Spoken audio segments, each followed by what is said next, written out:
نحمده ونصلي ونسلم على رسوله الكريم اما بعد فاعوذ بالله من الشيطان الرجيم بسم الله الرحمن الرحيم يا ايها الناس انا خلقناكم من ذكر وانثى وجعلناكم شعوبا وقبائل لتعارفوا ان اکرمکم عند اللہ اتقاکم آمنت باللہ صدق اللہ مولانا العظیم وصدق رسولہ النبی الامی الحبیب الکریم اللہم صل علی سیدنا و مولانا محمد وعلی آل سیدنا و مولانا محمد وبارک وسلم وصلی علیہ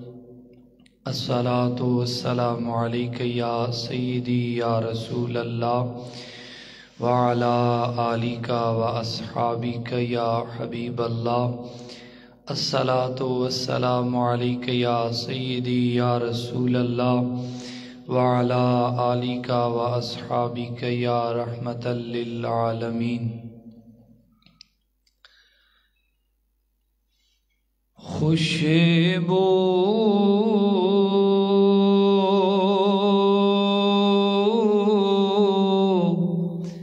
ہے دو عالم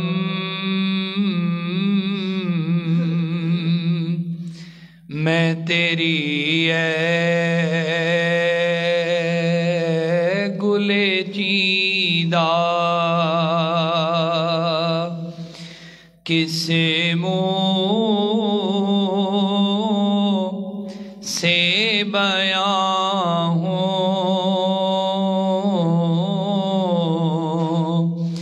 تیرے اوصاف حمیدہ کس منہ سے بیاں ہوں تیرے اوصاف حمیدہ تجھ سا کوئی آیا ہے نہ آئے گا جہاں میں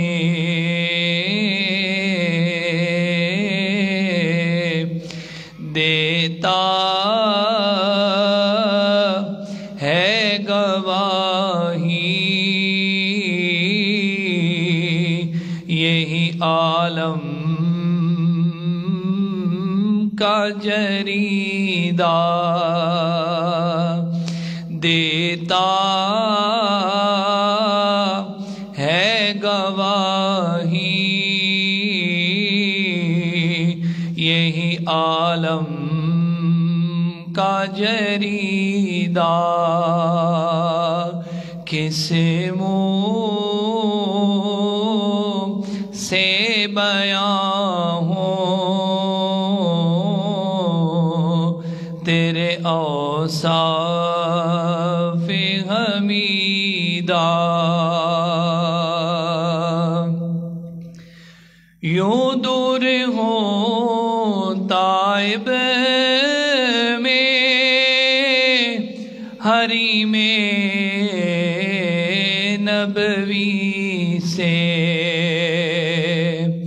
یوں دور ہوں طائب میں حریم نبوی سے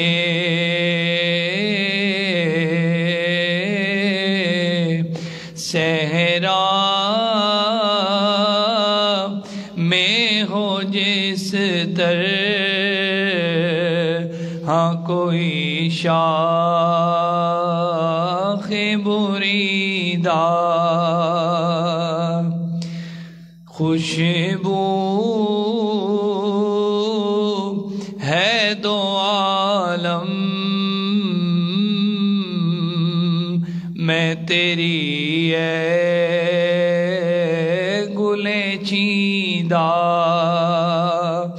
کسے منہ سے بیان ہوں تیرے اوصاف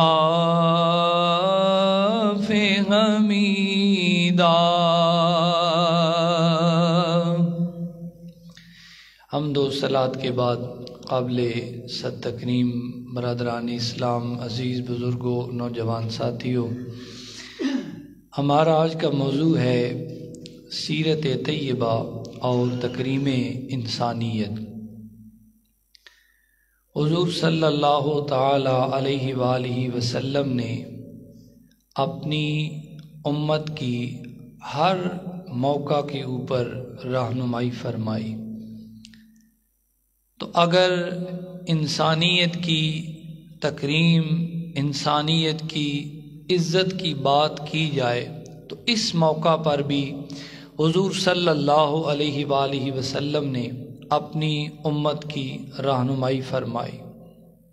حضور صلی اللہ علیہ وآلہ وسلم کے زندگی کے کسی پہلو کو بھی دیکھا جائے، کسی بھی حضور صلی اللہ علیہ وآلہ وسلم کی سیرت طیبہ کے کسی بھی پہلو کو دیکھا جائے، اس کا مطالعہ کیا جائے تو ہمیں آپ صلی اللہ علیہ وآلہ وسلم کا ایک ایک عمل، حضور کی ایک ایک بات حسین و جمیل نظر آتی ہے، خوبصورت نظر آتی ہے۔ قرآن کریم میں اللہ تعالیٰ نے فرمایا، ارشاد باری تعالیٰ ہے، فرمایا یا ایہا الناس، فرمایا اے لوگو، انا خلقناکم من ذکر و انثی، ہم نے تمہیں ایک مرد اور ایک عورت سے پیدا کیا۔ پھر فرمایا وَجَعَلْنَاكُمْ شُعُوبًا وَقَبَائِلَ، پھر ہم نے تمہارے قبیلے بنائے، تمہارے خاندان بنائے۔ کس لیے بنائے؟ لِتَعَارَفُوا، تاکہ تمہاری پہچان ہو سکے، تمہارا معاشرے کے اندر جو ہے وہ انٹروڈکشن ہو سکے، لوگ تمہیں قبیلے کے نام سے پہچانے، لوگ تمہیں خاندان کے نام سے پہچانے۔ لیکن ساتھ ہی قرآن نے یہ بات واضح کر دی، فرمایا اِنَّ أَكْرَمَكُمْ عِنْدَ اللَّهِ أَتْقَاكُمْ، فرمایا اللہ کے ہاں جو ہے وہ کوئی بھی برتر نہیں ہے، کوئی بھی افضل نہیں ہے، ہاں اللہ کے ہاں ایک بنیاد پر جو ہے وہ فضیلت حاصل کی جا سکتی ہے، اور وہ ہے تقوی۔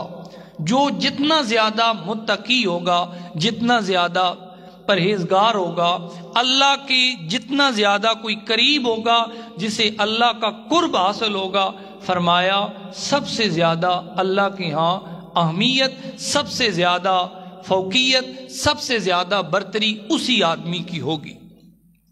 تو انسانیت کی تکریم کی اگر بات کی جائے تو اس کے بے شمار پہلو ہیں۔ ایک اس کا پہلو ہے کہ ہمارے آقا کریم صلی اللہ تعالی علیہ وآلہ وسلم نے اپنی امت کو انسانیت کی تکریم کی بات بتلائی، انسانیت کی عزت کے بارے میں حضور صلی اللہ تعالی علیہ وآلہ وسلم نے درس دیا۔ ایک ہوتا ہے تعلق کی بنیاد پر کسی کا احترام کرنا، کسی کی عزت کرنا، ہر کوئی کسی نہ کسی کی عزت کرتا ہے، احترام کرتا ہے، رسپیکٹ کسی نہ کسی کو دیتا ہے، لیکن اس کی مختلف صورتیں ہوتی ہیں، مختلف پہلو ہوتے ہیں۔ ایک میں آپ کو ایک مثال دیتا ہوں۔ ایک آدمی اگر کسی کے دفتر میں جاتا ہے، اس سے سلام کرتا ہے، کلام کرتا ہے، وہ آدمی اس کے سلام کے جواب میں کچھ بات بھی نہیں کہتا، سلام کا جواب دینا گوارا ہی نہیں کرتا۔ پھر وہ آدمی اپنی جیب سے ایک اس کے کسی بھی قریبی دوست کا، کسی چاہنے والے کا، کسی تعلق والے کا ایک رکا نکال کے دیتا ہے کہ مجھے فلاں صاحب نے بھیجا ہے۔ پہلے وہی آدمی جس نے سلام کا جواب دینا تک گوارا نہ کیا، اب اس نے کیا کیا، وہ اپنی سیٹ سے کھڑا ہو گیا اور کھڑے ہو کے اس نے کیا کیا، اس نے جو ہے وہ اس کے ساتھ معانقہ کیا، مصافحہ کیا، اور بڑے جو ہے وہ اچھے انداز میں اس کے ساتھ اس نے بات کی۔ تو یہ بات یاد رکھیں، جو عزت، جو تکریم تعلق کی بیس پر ہوتی ہے، تعلق کی بنیاد پر اگر کسی کی عزت کی جائے، وہ احترام انسانیت نہیں کہلاتا۔ وہ کسی نے بڑا ہی پیارا شعر کہا تھا، کسی نے کہا تھا کہ کسی کو چھوڑ دینے کی بھی کچھ آداب ہوتے ہیں، کسی کو چھوڑ دینے کے بھی کچھ آداب ہوتے ہیں، یعنی ادب کے دائرے کے اندر رہ کے ہر انسان کی عزت کی جائے، ہر انسان کے ساتھ جو معاملات ہیں وہ اللہ اور اس کے رسول صلی اللہ تعالی علیہ وآلہ وسلم کی اطاعت میں رہ کے کیے جائیں۔ تو سب سے پہلی بات، اس کے اگر مختلف پہلو بنائے جائیں، مختلف اگر اس موضوع کے حصے بنائے جائیں، تو سب سے جو پہلی اور اہم بات ہے وہ یہ ہے کہ احترام جو ہے، اختلاف کرنا، اختلاف رائے ہو جانا، کسی بھی آدمی سے اختلاف ہو جانا، یہ کوئی بڑی بات نہیں ہے۔ استاد شاگرد میں اختلاف ہوتا ہے، پیر مرید میں اختلاف ہوتا ہے، باپ بیٹے میں اختلاف ہوتا ہے، میاں بیوی میں اختلاف ہوتا ہے، بہن بھائیوں میں اختلاف ہوتا ہے، گھر کے اندر اختلافات ہوتے ہیں، فیملی میٹرز کے اندر اختلافات ہوتے ہیں۔ کسی سے اختلاف کرنا کوئی غلط بات نہیں ہے، لیکن ادب کے دائرے کے اندر رہ کے اختلاف کرنا چاہیے۔ اور دوسری بات یہ ہے کہ جب کسی سے اختلاف کیا جائے تو ادب کے دائرے کے اندر رہ کے اختلاف کیا جائے، اور دوسری بات یہ ہے سامنے والا ایون کہ وہ نان مسلم ہے، وہ غیر مسلم ہے، وہ کلمہ گو نہیں ہے، وہ مومن نہیں ہے، مسلمان نہیں ہے، تب بھی اس کے احترام کا خیال رکھا جائے۔ اور یہی بات اللہ تعالیٰ نے قرآن کریم میں فرمایا یا ایھا الناس انا خلقناکم من ذکر و انثی، بے شک ہم نے تمہیں ایک مرد سے اور ایک عورت سے پیدا کیا ہے۔ ایک ترمذی شریف کی حدیث ہے، حضور صلی اللہ تعالی علیہ وآلہ وسلم کا ارشاد ہے، حضور نے فرمایا کلکم بنو آدم، فرمایا تم سارے کے سارے آدم علیہ السلام کی اولاد ہو۔ اب یہاں پہ حضور نے جمع کا صیغہ استعمال کیا ہے، فرمایا تم سارے کے سارے آدم علیہ السلام کی اولاد ہو۔ پھر فرمایا آدم علیہ السلام کی تخلیق، آدم علیہ السلام کو مٹی سے بنایا گیا۔ تو جتنے بھی ہیں ہم سارے کس کی اولاد ہیں؟ حضرت آدم علیہ السلام کی اولاد ہیں۔ تو کسی سے اختلاف کرتے وقت جو ہے احترام انسانیت کو مد نظر رکھنا چاہیے۔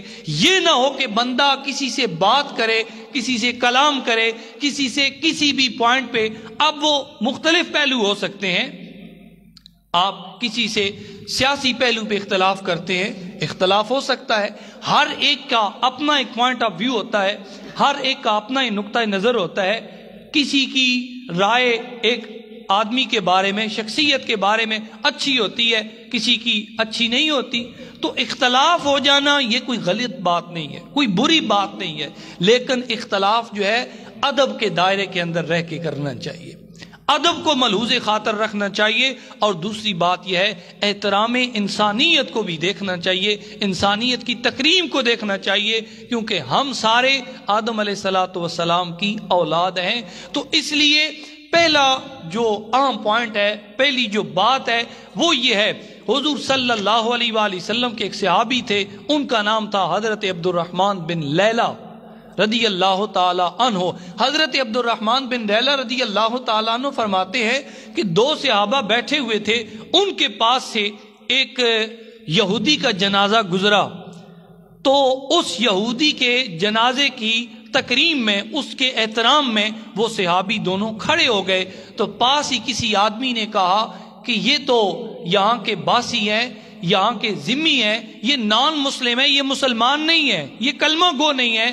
تو ان دو صحابہ نے حضور صلی اللہ علیہ وآلہ وسلم کا ایک واقعہ سنایا، فرمایا ہم نے اپنی آنکھوں سے حضور صلی اللہ علیہ وآلہ وسلم کو ایک دن دیکھا تھا کہ ایک جنازہ یہودی کا جنازہ تھا، اور یہودی کا جب جنازہ حضور کے سامنے سے گزرا تو حضور صلی اللہ علیہ وآلہ وسلم کھڑے ہو گئے. تو کسی نے پوچھا یا رسول اللہ صلی اللہ علیہ وبارک وسلم، یہ مسلمان نہیں ہے، یہ کلمہ گو نہیں ہے، یہ نان مسلم ہے، یہ آپ کو ماننے والا نہیں ہے. تو حضور صلی اللہ علیہ وآلہ وسلم نے ایک بڑا پیارا جملہ ارشاد فرمایا. حضور نے اپنے صحابہ کو کہا، فرمایا میرے صحابہ الیست نفسا، کیا یہ انسان نہیں ہے؟ مسلمان ہونا، کلمہ گو ہونا ایمان کے بہت بڑی بات ہے، بہت بڑی اللہ تعالیٰ کی نعمت ہے. لیکن میرے کریم صلی اللہ علیہ وآلہ وسلم نے اپنے عمل سے اپنی قیامت تک آنے والی امت کو ایک درس دیا، ایک پیغام دیا. اور وہ درس کیا تھا، وہ پیغام کیا تھا؟ وہ پیغام، وہ درس، وہ نصیحت یہ تھی، فرمایا چاہے کوئی مسلمان ہو، چاہے کوئی مسلمان نہ ہو، یہودی ہو، عیسائی ہو، کسی بھی مذہب سے تعلق رکھنے والا ہو، فرمایا وہ جیسا بھی ہے، اس کا مذہب اچھا ہے یا برا ہے، فرمایا وہ انسان تو ہے. کیا فرمایا؟ وہ انسان تو ہے. تو حضور نے اپنے صحابہ کو فرمایا الیست نفسا، کیا وہ انسان نہیں ہے؟ تو اس قدر حضور صلی اللہ علیہ وآلہ وسلم نے اپنی امت کو درس دیا، اپنی امت کو نصیحت کی، ایک پیغام دیا. فرمایا کہ تمہارا مد مقابل، تمہارا مخالف، چاہے وہ مومن ہے، چاہے وہ مشرک ہے، چاہے وہ کافر ہے، چاہے وہ یہودی ہے، جس سے بھی تعلق رکھتا ہے، لیکن پھر بھی انسانیت کا احترام ہونا چاہیے. حضور صلی اللہ علیہ وآلہ وسلم کی بارگاہ عالیہ میں حضرت صفیہ آئیں اور انہوں نے کہا کہ حضرت حفصہ نے میرے بارے میں ایک بات کی ہے، ایک جملہ کہا ہے. اور وہ جملہ کیا تھا؟ وہ جملہ یہ تھا کہ انہوں نے حضرت صفیہ کو کہا تھا کہ تم جو ہے ایک یہودی کی بیٹی ہو. اور یہود وہ قوم ہے کہ جن کے بارے میں قرآن نے کہا ہے لَتَجِدَنَّ النَّاسِ أَشَدَّ النَّاسِ لَتَجِدَنَّ أَشَدَّ النَّاسِ عَدَاوَةً لِلَّذِينَ آمَنُوا الْيَهُودَ وَالَّذِينَ أَشْرَكُوا. فرمایا کہ آپ ضرور بالضرور اسلام کا دشمن پائیں گے دو طرح کے لوگوں کو، ایک یہودی اور پھر فرمایا والذین اشرکوا، وہ لوگ جنہوں نے شرک کیا، مشرک. اب اسلام کے اگر مخالفین کی لسٹ کو دیکھا جائے ان میں سب سے پہلا نمبر ہے یہودیوں کا. یعنی اسلام کے مخالفین، اسلام کے جو دشمن ہیں، اسلام کا انکار بھی کرتے ہیں اور اسلام کو پس پش ڈالنے کی ہر وقت کوشش کرتے رہتے ہیں، ہر وقت جو ہے وہ اسلام کے اوپر حملہ آور ہوتے رہتے ہیں. تو سب سے پہلا نمبر ہے یہودیوں کا. تو حضرت صفیہ رضی اللہ تعالی عنہا کو تانا دیا گیا کہ آپ ایک یہود کی بیٹی ہیں. تو حضور صلی اللہ علیہ وآلہ وسلم نے ان کی دل جوئی کے لیے، ان کی عزت نفس کو بحال کرنے کے لیے حضور نے حضرت صفیہ رضی اللہ تعالی عنہا کو بلایا. اور بلا کے پتہ ہے کیا کہا؟ حضور نے کہا اے صفیہ، تم ایک نبی کی بیٹی ہو، نبی کی اولاد ہو، تمہارے چچا بھی نبی تھے اور تم اس وقت ایک نبی کی بیوی ہو.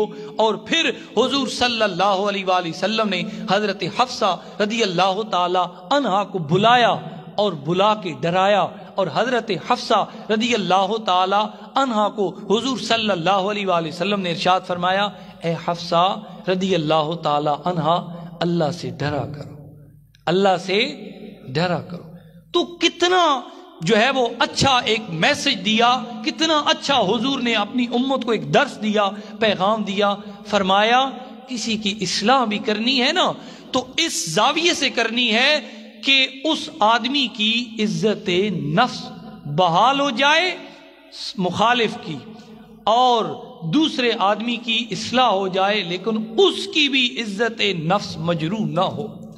ایک دن حضرت عائشہ صدیقہ رضی اللہ تعالی عنہا نے حضرت صفیہ کے بارے میں ایک جملہ کہہ دیا، ان کے قد کے بارے میں کوئی بات کی. حضور صلی اللہ علیہ وآلہ وسلم کی طبیعت مبارک پہ ناگوار گزری، تو حضور صلی اللہ علیہ وآلہ وسلم نے حضرت عائشہ صدیقہ رضی اللہ تعالی عنہ جو کہ ام المومنین ہے، مومنوں کی ماں ہے، اور حضور صلی اللہ علیہ وآلہ وسلم کی زوجہ محترمہ ہے، حضرت عائشہ صدیقہ رضی اللہ تعالی عنہ کو حضور صلی اللہ علیہ وآلہ وسلم نے ارشاد فرمایا، اے عائشہ آج تم نے اتنی سخت اور اتنی کڑوی بات کی ہے۔ حضور نے فرمایا، اے عائشہ اگر اس بات کو سمندر جتنا پانی ہو، اے عائشہ اگر اس پانی کے اندر بھی اس بات کو ڈال دیا جائے، سمندر جتنا پانی بھی کڑوا ہو جائے، تمہاری بات اتنی کڑوی تھی، اتنی سخت تھی۔ تو یہ بات یاد رکھیں، کسی بھی اس آدمی کی عزت نفس کو مجروح کرنا یہ ایک بہت بڑا گناہ ہے، اور یہاں تک کہ علماء فرماتے ہیں کسی کی عزت نفس کو مجروح کرنا، کسی کی بے توقیری کرنا، کسی کو ڈیگریڈ کرنا، کسی کی تذلیل کرنا، کسی کی تضحیک کرنا، کسی کا مذاق اڑانا، تمسخر اڑانا، توہین کرنا، یہ کوئی عام بات نہیں ہے، یہ ایسی بات ہے کہ انسان کو کفر کی حد تک لے جاتا ہے۔ حضور کے ایک صحابی تھے حضرت عروہ رضی اللہ تعالی عنہ ان کا نام تھا۔ حضرت عروہ رضی اللہ تعالی عنہ فرماتے ہیں کہ عرفات کے دن حضور صلی اللہ علیہ وآلہ وسلم اپنے ایک صحابی جن کا نام تھا حضرت زید بن حارثہ رضی اللہ تعالی عنہ، تو ان کے لیے حضور ان کے انتظار میں حضور کھڑے ہو گئے۔ حضور نے عرفات کے میدان سے کچھ جلدی نہ کیا، حضور ان کے انتظار میں کھڑے ہو گئے۔ تو تھوڑی دیر گزری، ایک آدمی آیا، ایک بچہ آیا، جس بچے کی شکل صورت انتہائی کالی تھی، ان کا چہرہ، اس بچے کا چہرہ انتہائی سیاہ تھا، اور ناک اس کی چپٹی ہوئی تھی۔ تو حضرت عروہ کہتے ہیں اہل یمن کے دل میں تکبر سا آیا، غرور آیا، اور اہل یمن کے کچھ لوگوں نے اس بچے کے بارے میں ایک نازیبا جملہ کہا، اس کی شکل و صورت کو دیکھ کے ایک نازیبا جملہ کہا، اس کی تحقیر کی، اور کیا کہا، اتنی بات کہی، اتنا جملہ کہا کہ اس بچے کے لیے ہم اتنی دیر سے انتظار کر رہے ہیں، یعنی اس کی شکل کا، اس کی صورت کا مذاق اڑایا۔ حضرت عروہ کہتے ہیں جب حضرت صدیق اکبر رضی اللہ تعالی عنہ کا دور آیا، حضرت صدیق اکبر کے زمانے میں وہ لوگ مرتد ہو گئے، اسلام سے پھر گئے، اور ان کے اسلام سے پھرنے کی وجہ کوئی اور نہیں تھی، وہ یہی وجہ تھی کہ ایک وقت کے اندر انہوں نے ایک بچے کی شکل و صورت کو دیکھ کے اس کی توہین کی تھی، اس کا مذاق اڑایا تھا۔ تو آپ میں ہم سارے اپنے دامن میں، اپنے گریبان میں ہم جھانک کے دیکھ لیں کہ ہم آئے دن صبح و شام کتنے لوگوں کا مذاق اڑاتے ہیں، کتنے لوگوں کا تمسخر کرتے ہیں۔ تو دوسرا جو اہم پہلو بنتا ہے وہ یہ ہے کہ ہمارے یہاں آپ دیکھیں نا، ہم یہ سمجھتے ہیں فلاں قبیلہ اونچا ہے، فلاں خاندان بڑا ہے، کیوں جی؟ کیونکہ وہ بہت بڑے خاندان سے تعلق رکھتے ہیں۔ ہم نے اس کو ایک تقسیم بنا دیا ہے، لیکن میرے آقا کریم صلی اللہ علیہ وآلہ وسلم نے، حضور نے اس چیز کو ناپسند کیا ہے، حضور نے اس چیز کو، اس بات کو ناپسند کیا۔ اور قرآن کریم میں اللہ تعالیٰ نے فرمایا، یا ایھا الناس انا خلقناکم من ذکر و انثی، اے لوگو ہم نے تمہیں ایک مرد اور ایک ہی عورت سے پیدا کیا۔ پھر اگلی بات سنیں، بڑی اہم بات، قرآن نے کہا وَجَعَلْنَاكُمْ شُعُوبًا وَقَبَائِلَ، ہم نے تمہارے خاندان، تمہارے قبیلے بنائے۔ کس لیے بنائے؟ اس کی ریزن، اس کی وجہ بھی بتا دی، فرمایا لِتَعَارَفُوا، تاکہ تمہاری پہچان ہو سکے۔ اب ایک آدمی ہے محمد اسد، ایک آدمی ہے محمد عبداللہ، اگر یہ خاندان نہ ہوتے، یہ قبیلے نہ ہوتے، تو آپ مجھے بتائیں کون پہچان سکتا تھا، کون جان سکتا تھا کہ یہ اسد کون ہے، یہ عبداللہ کون ہے؟ اب خاندان کا پتہ لگ گیا۔ تو یہ اس کے اندر کوئی فضیلت نہیں ہے، کوئی برتری نہیں ہے، کوئی حقارت کا پہلو نہیں ہے۔ آپ یہ دیکھیں ہمارے یہاں ایک تصور کیا جاتا ہے کہ جو راجہ برادری ہے نا یہ اونچی برادری ہے، جو ملک برادری ہے یہ اونچی برادری ہے، اور جو کمی ذات لوگ ہوتے ہیں وہ نچلے طبقے کے لوگ ہوتے ہیں، وہ اپنے آپ کو نچلا سمجھتے ہیں، اور بڑی ذات کے بڑے خاندان والے بڑے قبیلے والے لوگ ان کی تذلیل کرتے ہیں، ان کی توہین کرتے ہیں، ان کو ساتھ بٹھانا تو دور کی بات، ان سے سلام لینا بھی گوارا نہیں کرتے۔ جب بھی کسی محفل میں جاتے ہیں، کسی مجلس میں جاتے ہیں، پہلے اپنا سٹینڈرڈ دیکھتے ہیں، اپنا سٹیٹس دیکھتے ہیں، کرسی وہاں تلاش کرتے ہیں، وہاں جگہ تلاش کرتے ہیں، وہاں جا کے بیٹھتے ہیں جہاں ان کے سٹینڈرڈ کے ان کے لیول کے لوگ بیٹھے ہوں۔ اس بات کو حضور نے پسند نہیں کیا، اس بات کو اسلام نے پسند نہیں کیا، اور خود حضور صلی اللہ علیہ وآلہ وسلم نے اپنے عمل سے اپنی امت کو درس دیا، اور وہ درس کیا تھا؟ حضور کی سیرت کا ایک پہلو یہ بھی ہے، آپ کے غلام تھے، بڑے چہتے غلام تھے، نام تھا حضرت زید۔ حضرت زید رضی اللہ تعالی عنہ یہ وہ حضور کے پیارے غلام تھے جن کا قرآن کے اندر بھی ذکر موجود ہے۔ تو حضرت زید رضی اللہ تعالی عنہ چونکہ حضور کے غلام تھے، حضور کی غلامی میں تھے، عرب کے اندر ایک رواج تھا، آقا اور غلام کے اندر تقسیم کی جاتی تھی۔ جو بڑے بڑے قبیلے کے سردار ہوتے تھے وہ اپنے غلاموں کے ساتھ بڑے ہی وہ تلخ رویہ رکھتے تھے، بڑا سخت لہجہ ان کے ساتھ اختیار کرتے، بڑا ناروا سلوک کیا جاتا تھا غلاموں کے ساتھ۔ لیکن جب میرے تیرے کریم صلی اللہ علیہ وآلہ وسلم دنیا میں آئے، حضور صلی اللہ علیہ وآلہ وسلم نے اس چیز کو ختم کر دیا، اپنے عمل سے ختم کیا۔ آج ہمارے ہاں تو باتیں ہوتی ہیں نا، باتیں تو ہر کوئی کرتا ہے، میں بھی کرتا ہوں، آپ بھی کرتے ہیں، لیکن عمل کی زندگی میں پریکٹیکل لائف میں جب ہم آتے ہیں، پریکٹیکل لائف میں ہم فیل ہو جاتے ہیں۔ ہمارا عمل کچھ اور کہتا ہے، ہماری زبان کچھ اور کہتی ہے، لیکن میرے تیرے کریم صلی اللہ علیہ وآلہ وسلم نے اپنی امت سے عربی اور اجمی کے درمیان، گورے اور کالے کے درمیان اس فرق کو ختم کر دیا۔ حضور صلی اللہ علیہ وآلہ وسلم نے اپنی پھوپھی ذات بہن جن کا نام حضرت زینب رضی اللہ تعالی عنہا تھا، ان کو حضرت زید بن حارثہ کے نکاح میں دے دیا۔ کتنے بڑے اعزاز کی بات ہے، کتنا بڑا شرف ہے۔ آج ہمارے ہاں کیا ہوتا ہے؟ جب رشتوں کی بات چلتی ہے لوگ پہلے خاندان دیکھتے ہیں، لوگ پہلے قبیلہ دیکھتے ہیں، پہلے ذاتوں کا فرق کیا جاتا ہے، پہلے خاندانوں کو قبیلوں کو دیکھا جاتا ہے، پہلے مال مٹول کو دیکھا جاتا ہے، پہلے اس آدمی کی رئیسی کو، اس کے بڑے پن کو دیکھا جاتا ہے، رشتہ تو بعد کی بات ہے۔ تو یہ چیزیں نہیں ہونی چاہیے۔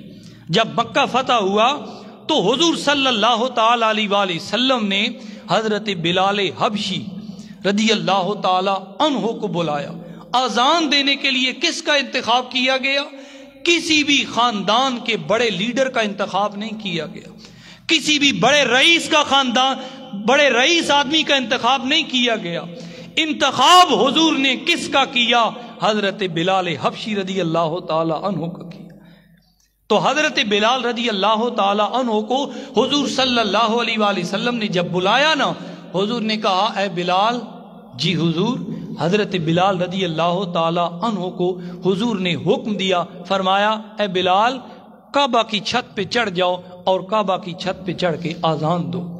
تو جب حضرت بلال رضی اللہ تعالی عنہ کعبہ کی چھت پہ چڑھے، جب مکہ فتح ہوا، انہوں نے آذان دینا شروع کی، تو قریش کے بڑے بڑے سردار موجود تھے، بڑے بڑے رئیس تھے، بڑے بڑے مالدار تھے۔ تو کسی نے دانت چبانا شروع کر دیے، کسی نے اندر ہی اندر چیمیں گوئیاں شروع کر دی، حتیٰ کہ ایک قبیلے کے ایک خاندان کے سردار نے یوں تک کہہ دیا، حضور کے سامنے کہہ دیا، آج اللہ نے ہمیں یہ دن بھی دکھانے تھے کہ آج مکہ فتح ہو رہا ہے، اتنا بڑا دن ہے، اور اتنے بڑے دن کے اوپر کعبہ کی چھت پہ جس آدمی کو اذان دینے کا اعزاز حاصل ہو رہا ہے وہ کوئی اور نہیں ہے، وہ حبش سے تعلق رکھنے والے حضرت بلال حبشی رضی اللہ تعالی عنہ کی ہستی ہے۔ لوگوں نے حقارت کی نظر سے دیکھا، اللہ نے جبریل کو بھیج دیا، اللہ نے جبریل کو بھیجا، اور جبریل امین حضور صلی اللہ علیہ وآلہ وسلم کی بارگاہ عالیہ میں آئے، آ کے اللہ کا قرآن سنایا۔ کیا یہی آیات اللہ تعالیٰ نے فرمایا جاؤ میرے محبوب کو بتاؤ، ان لوگوں کو پڑھ کے بتائیں، کیا یا ایھا الناس، اے لوگو۔ اب یہ نہیں کہا یا ایھا الرسول، یا ایھا الذین آمنوا، ایمان والوں سے خطاب نہیں کیا، پورے انسانیت سے خطاب کیا۔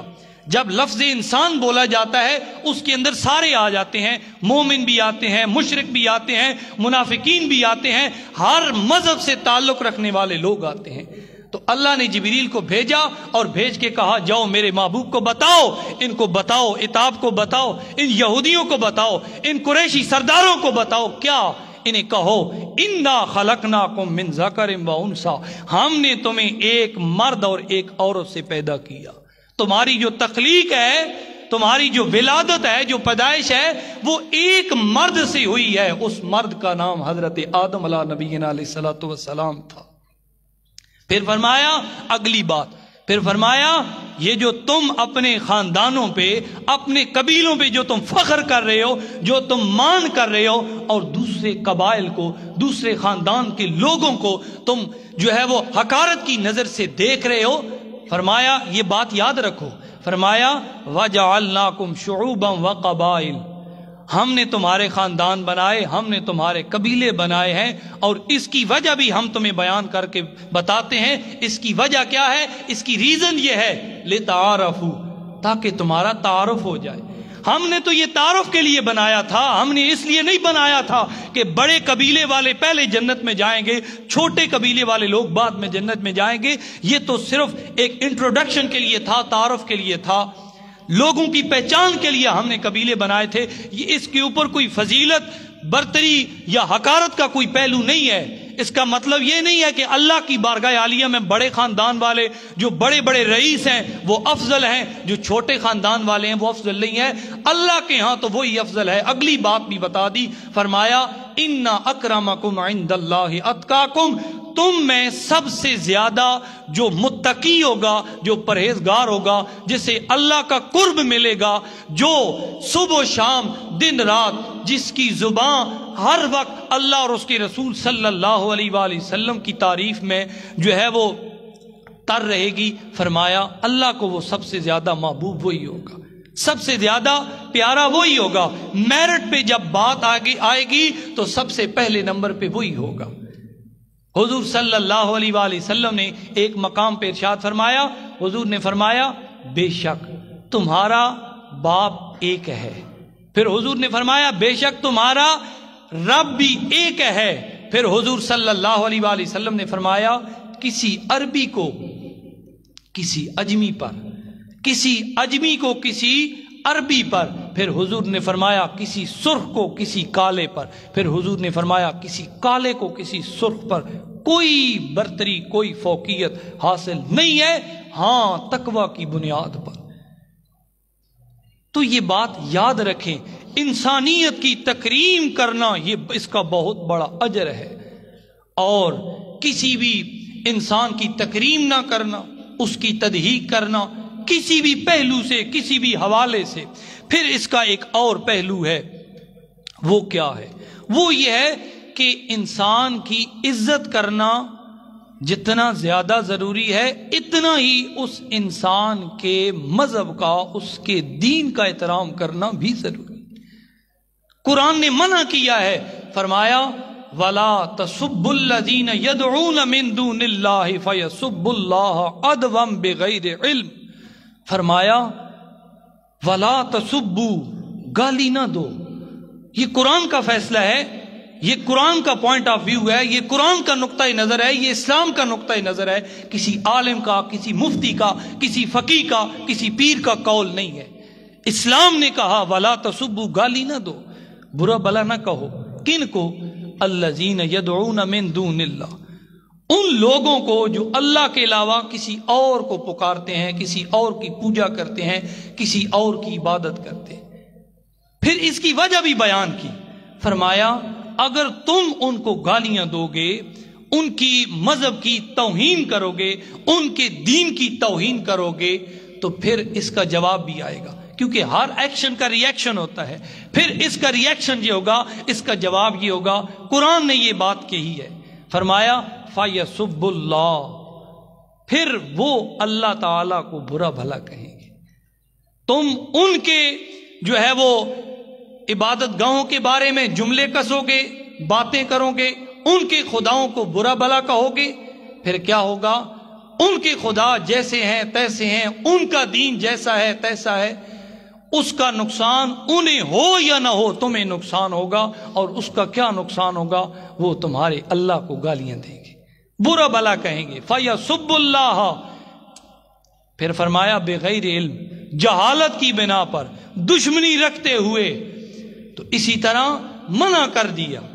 تو سب سے اہم بات یہ ہے کہ جس طرح کسی بھی انسان کی عزت کرنا، رسپیکٹ کرنا، احترام کرنا، ایون کہ وہ غیر مسلم ہے، جیسا اس کا مذہب ہے، جس مذہب پہ بھی ہے، جس دین پہ بھی ہے، ضروری ہے اس کے مذہب کا احترام کرنا بھی ضروری ہے۔ حضور صلی اللہ علیہ وآلہ وسلم تشریف فرماتے، نجران سے ایک وفد حضور صلی اللہ علیہ وآلہ وسلم کی خدمت میں آیا اور ان کی عبادت کا وقت ہو گیا۔ یہ میں آپ کو حضور کے زمانے کی بات سنا رہا ہوں۔ حضور صلی اللہ علیہ وآلہ وسلم سے ان لوگوں نے عبادت کرنے کے لیے اجازت مانگی۔ میرے آقا کریم صلی اللہ علیہ وآلہ وسلم نے ان لوگوں کو، جو نجران سے ایک وفد آیا تھا اور وہ مسلمان نہیں تھے، کسی اور دین کے پیروکار تھے، ان کے دین کے اندر، ان کے مذہب کے اندر ڈھول بجانا عبادت سمجھا جاتا تھا۔ احادیث کے اندر یہ بات موجود ہے، حضور صلی اللہ علیہ وآلہ وسلم نے ان کو مسجد نبوی کے ایک کونے میں عبادت کرنے کی اجازت مرحمت فرمائی۔ آج ہمارے ہاں کیا ہے؟ ہم تنگ نظر ہیں، ہم نیرو مائنڈڈ ہیں۔ آپ کو پتہ ہے نا، سوشل میڈیا کا دور ہے، چھوٹی چھوٹی چیزیں ہم دیکھتے ہیں اور فوراً ڈیسیزن لے لیتے ہیں، اپنے جذبات جو ہے وہ اس کے اوپر کنٹرول نہیں رکھتے، اور پھر اس کا ریئیکشن کیا ہوتا ہے؟ اگر میں ایک بات کروں، فار ایگزامپل، اب میرا پیشہ کیا ہے؟ میں ایک عالم ہوں، میں اگر ایک بات کروں گا تو لازمی بات ہے، ہم جب بات کرتے ہیں ہماری بات کو لوگ اسلام سمجھتے ہیں، تو اس لیے ہم جیسے لوگوں کو بھی بات کرتے وقت احتیاط برتنی چاہیے۔ لیکن جو کلمہ گو ہے، جو مسلمان ہے، حضور کا امتی ہے، اس کو بھی حضور کے امتی ہونے کا حق ادا کرنا چاہیے۔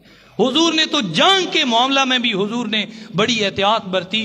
ایک دن حضور صلی اللہ علیہ وآلہ وسلم ایک مقام پہ تشریف لے گئے، وہاں اس جنگ کے اندر جو ہے کچھ حضور کو عورتیں نظر آئیں جو غیر مسلم تھیں، ان کو قتل کیا گیا تھا۔ حضور صلی اللہ علیہ وآلہ وسلم نے منع کر دیا۔ حضور نے فرمایا عورتوں کو قتل نہ کیا کرو، بچوں کو قتل نہ کیا کرو، بوڑھے لوگوں کو قتل نہ کیا کرو۔ حضور نے اس چیز سے منع کر دیا۔ حضور نے فرمایا قتل کرنے کے بعد مسلح نہ کیا کرو۔ مسلح یہ ہوتا ہے کہ پہلے زمانے کے اندر مسلح یہ تھا کہ کسی بھی آدمی کو قتل کرنے کے بعد اس کے ہاتھ، اس کے پاؤں کاٹ دیے جاتے، اس کے کان کاٹ دیے جاتے، اس کے جسم کے چھوٹے چھوٹے ٹکڑے کر دیے جاتے۔ اس کو عربی کے اندر مسلح کہتے ہیں۔ حضور نے اس چیز کو بھی ناپسند فرمایا۔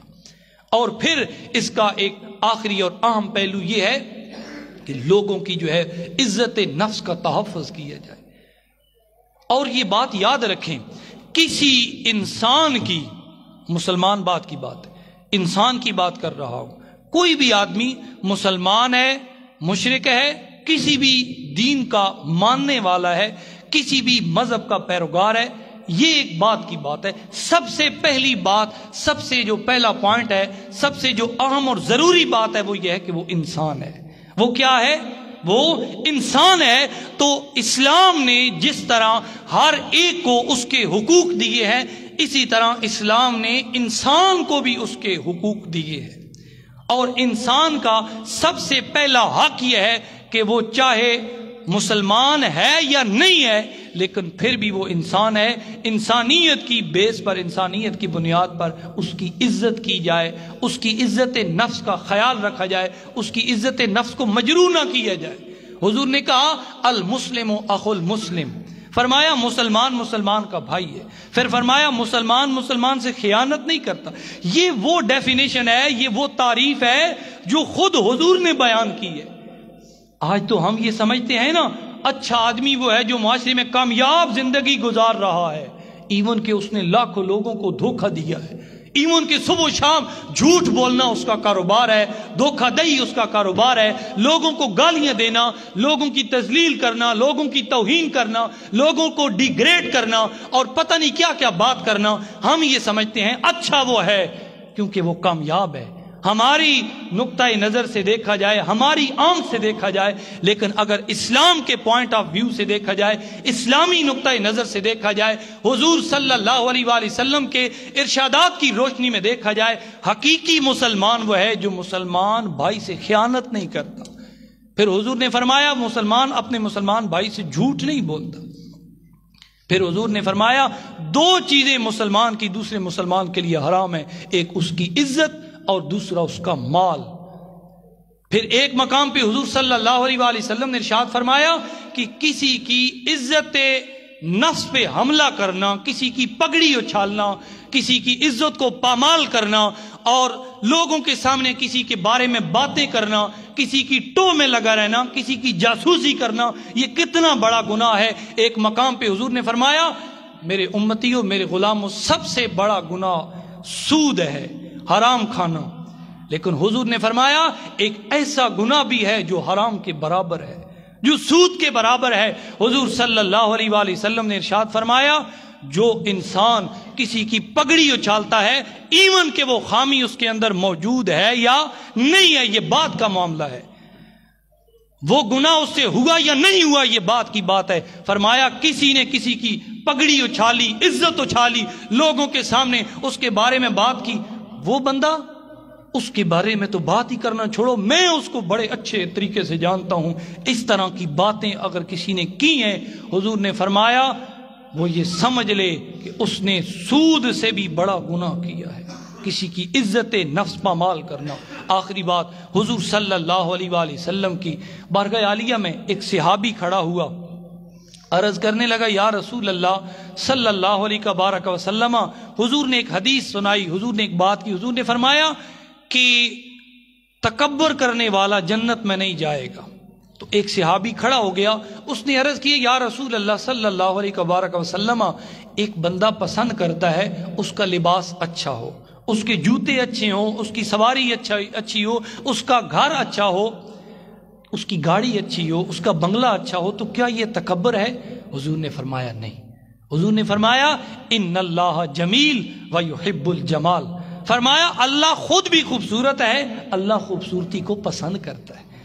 لیکن یہ نہیں ہے آپ ولیمے میں جائیں، آپ نیا جوڑا پہن کے جائیں، جب نماز کی باری آئے آپ کہیں نہیں انہی میں بھی نماز ہو جاتی ہے، کوئی اتنا بڑا مسئلہ نہیں ہے، تو یہ بات غیر مناسب ہے، یہ بات اچھی نہیں ہے۔ تو فرمایا کہ اللہ خود بھی خوبصورت ہے، اللہ خوبصورتی کو پسند کرتا ہے، تو تکبر یہ ہے، تکبر کی تعریف حضور نے بیان کی۔ حضور نے فرمایا تکبر یہ ہے حق کو جھٹلایا جائے، ایک آدمی کے سامنے ایک حق کی بات کی جا رہی ہے، دین کی بات کی جا رہی ہے، اسلام کی بات کی جا رہی ہے، وہ آگے غرور میں آ جاتا ہے، تکبر میں آ جاتا ہے۔ یہ بات جو ہے نا، یہ حضور کی غریب امت کے لیے ہے، یہ چھوٹے لوگوں کے لیے ہے، چھوٹے خاندان سے، چھوٹے قبائل سے جو تعلق رکھنے والے لوگ ہیں، میں بڑے خاندان کا ہوں، یہ میرے لیے نہیں ہے، یہ ہوتا ہے تکبر، یہ ہوتا ہے غرور۔ فرمایا جو آدمی دین کی بات کو اگنور کرے، نظر انداز کرے، جھٹلائے، فرمایا وہ متکبر ہوتا ہے، اور اللہ کو تکبر پسند نہیں ہے۔ جس آدمی کے اندر رائی کے دانے کے برابر بھی تکبر ہوگا، حضور نے فرمایا وہ جنت میں نہیں جائے گا۔ دوسری بات فرمایا، دوسری چیز جو انسان کو، حضور کے امتیوں کو جنت میں جنت جانے سے روک دے گی، وہ یہ ہے کسی آدمی کو، کسی بھی انسان کو، اور اسپیشلی خاص طور پر کسی بھی کلمہ گو مسلمان کو حقارت کی نظر سے دیکھنا۔ میرے کپڑے اچھے ہیں، میں نے ایک پھٹے پرانے کپڑے والے آدمی کو دیکھا، میں نے کہا یہ اچھا نہیں ہے، تم یہ کہو نا اس کا لباس تھوڑا کمزور ہے، میرا لباس تھوڑا اچھا ہے، تم یہ کیوں کہتے ہو کہ یہ اچھا ہی نہیں ہے؟ کیوں؟ اس کا لباس ٹھیک نہیں ہے۔ میرے پاس جو ہے وہ BMW ہے، اس لیے میں اچھا انسان ہوں، میرے پاس بڑی گاڑی ہے، میری جو ہے وہ 1.5 لاکھ انکم ہے، اس لیے میں اچھا ہوں، اس کی تو 10,000 انکم ہے، یہ تو سلام جو ہے وہ لینے کے بھی حقدار نہیں ہے۔ یہ اچھی بات نہیں ہے، یہ حقارت ہے، یہ تحقیر ہے، مسلمان کی تحقیر ہے۔ حضور نے فرمایا جس نے کسی انسان کی بھی توقیر کی، تحقیر کی، حقارت کی نظر سے دیکھا، اس کے اندر کوئی گھٹیا پہلو آیا، اس طرح کی کوئی بھی بات آئی، فرمایا وہ یہ بات جان لے، جنت تو کیا جنت کی خوشبو سے بھی محروم کر دیا جائے گا۔ اور جو جنت کی خوشبو ہے نا، 40 سال کی مسافت کی دوری تک جنت کی خوشبو جو ہے وہ لوگ محسوس کریں گے۔ تو دعا ہے اللہ ہمیں اپنی اصلاح کی توفیق عطا فرمائے، آخرت کی فکر کرنے کی توفیق عطا فرمائے۔ انشاءاللہ آج ہمارا مسجد رحمانیہ کے اندر ماہانہ تربیتی اور اصلاحی پروگرام حی علی الفلاح منعقد ہوگا۔ تمام احباب اس پروگرام کے اندر ضرور شرکت کریں۔ وما علیہ الا البلاغ۔